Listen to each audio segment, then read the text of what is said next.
If you're someone who's having a hard time falling asleep, staying asleep, or sleeping in the position that you want to because your neck or your shoulder hurts or is uncomfortable, this video is going to be for you. I'm actually hosting a workshop. It's totally free. It's a workshop I'm doing in my clinic just to invite people in to talk about like what that could be. Is it a shoulder problem? Is it a neck problem? How am I supposed to sleep? What's the best position for me to sleep in? Things like that, because quality of life, your quality of life is really important. If you're not sleeping, your whole day freaking sucks, right? Your whole day freaking sucks. I was just reading on cortisone, and I'm going through the change, as I think some of my patients are too. And it's like, if you cannot fall asleep, you're just grumpy, you're grouchy, you can't do the things that you want to do, and it really does interfere with your quality of life. So I'm hosting a free workshop in my clinic, so I'm going to include the link down below. But if you're not someone who can come, this video is going to be for you, because I personally believe you should be able to sleep in any position as long as you're able to, right? Like, fix the problem so that you can actually fall asleep in the position you want to fall asleep in. I'm a side sleeper, so I like to sleep on my right side, and when my shoulder goes out, I'm like, I just can't stand my life. Right? So there's four major positions. Your side sleeper, right or left side, your back, and your stomach. And if you can fix the neck and shoulder problems, you'll be able to sleep in any position you want. I've made some other videos on sleeping positions, so let me see if I can tag it here so it could take you back to those videos, because I think pillows, positioning, they're going to be all really important in order for you to sleep in whatever position you want. But here's the thing when it comes to sleeping and why you're not able to fall asleep, stay asleep, or wake up like not in great pain. And it's because something is wrong. Like, something is wrong. Is your neck really stiff? Have you lost motion in your shoulder and making it really hard for you to sleep? One of the things that I look at when I'm looking at people, when I'm evaluating it, so I can help them sleep, is I take a look at their shoulder motion. I take a look at how their shoulder moves. I look at all the shoulder. I look at your rotation. So I look at external rotation. I look at internal rotation. I like to do that in laying down. It's just because I know how to do it, so I know how to control and stabilize. Most people don't do that. So I take a look at that, because if you've lost some motion in how your shoulder rotates, this is external rotation, this is internal rotation. If you've lost some motion there, that might be one of the reasons why you're not able to sleep and why you're not able to sleep on your side, right? If you have lost neck motion, right? So if you can't turn your head completely in one direction or the other direction, it's going to make it really hard for you to sleep on your stomach, right? So if you're a stomach sleeper, you're going to need to turn your head to one side or the other side. So sometimes people sleep like this, sometimes people sleep like that, but whichever way it is, you need an incredible amount of neck motion to be able to sleep on your stomach. When you lose your neck motion, sleeping on your stomach does not feel good. Like, you, one, have a hard time falling asleep, two, you won't wake up feeling great, right? What can I tell you? So when you are having a hard time falling asleep or staying asleep or waking up without pain, those are the two major things that I'm always looking at. I look at how much motion you have in your shoulder, and then I'm looking at how much motion you have in your neck. So that's one of the major things I look at. So that comes down to joint motion. The other thing I look at is muscle. Like, are your muscles too tight or are your muscles too weak?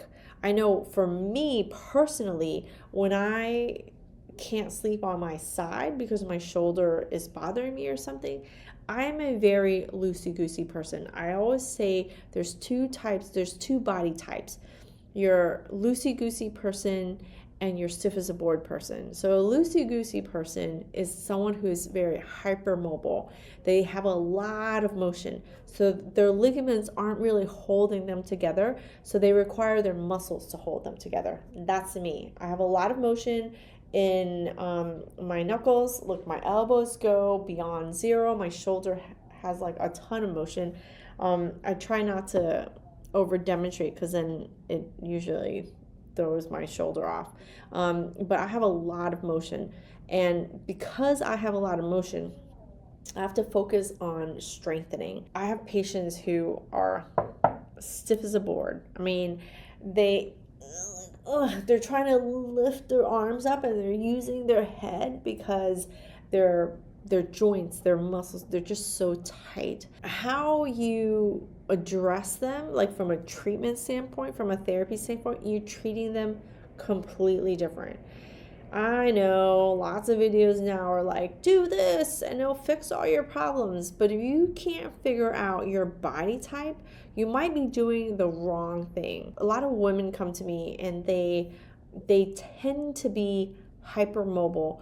And I usually know because I can feel it when I'm moving them. It might be hard for you to kind of figure out yourself, but you can try and just look. People who are hypermobile tend to feel tight all the time. So if that's you and you're stretching and it doesn't work, you might be hypermobile and you just don't feel like you're hypermobile in your body. But there's a certain amount of strengthening that you might need to do in order to like hold your joints together in a certain way.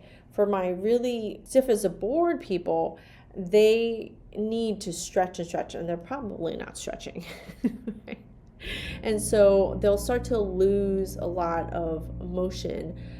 Most people, well, I don't want to say most, but some people are a combination. So they've gotten really, really tight in certain areas and weak in others. And this is a muscle imbalance. And it's hard to create like a video where I can just show you all of that because it is very specific to each person, like how, depending on what the problems are.